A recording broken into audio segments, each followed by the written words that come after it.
বিষ্ণু ইসা ইসলাম একবার সাহাবীদের সাথে কথা বলতেছেন এভাবে হেলান দিয়ে, শুনতেছেন?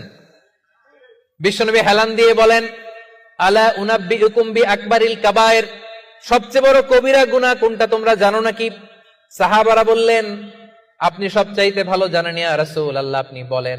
বিশ্বনবী বললেন, সবচাইতে বড় কবিরা গুনাহ আল্লাহর সাথে শিরক করা, হেলান দিয়ে। 2 নম্বরে উকুকুল ওয়ালিদাইন, মাতা পিতার অবাধ্য হওয়া। 3 নম্বরটা যখন বলবেন হেলান থেকে উঠলেন এভাবে, সিরিয়াস। 3টা কবিরা গুনাহ তোমাদের বলবো না, বলেন। 2টা বলছে হেলান দিয়ে, একটা হচ্ছে আল্লাহর সাথে শিরক করা, 2 নাম্বার হচ্ছে মাতা পিতার অবাধ্য হওয়া। 3 নাম্বারটা যখন বলবেন, ওয়াকানা মুত্তাকিয়ান, তিনি হেলান দেওয়া ছিলেন, ফাজালাসা, সিরিয়াস হয়ে বসলেন। এরপরে বললেন, আলা ওয়া কওলু যুর, আলা ওয়া শাহাদাতু যুর, সাবধান, মিথ্যা বলো না, মিথ্যা সাক্ষী দিও না, মিথ্যা সাক্ষী দিও না, মিথ্যা সাক্ষী দিও না। বিষ্ণুনবী বলতেই লাগলেন, কতবার যে বলছেন তার কোনো হিসাব নাই। কোন সুবহানাল্লাহ।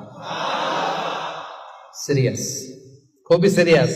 কারণ মিথ্যা সাক্ষী সমাজে বাতিলকে প্রতিষ্ঠিত করে, জালিমকে প্রতিষ্ঠিত করে। মিথ্যা সাক্ষী সমাজে অন্যায়কে প্রতিষ্ঠিত করে। চিল্লায় বলেন ঠিক কিনা?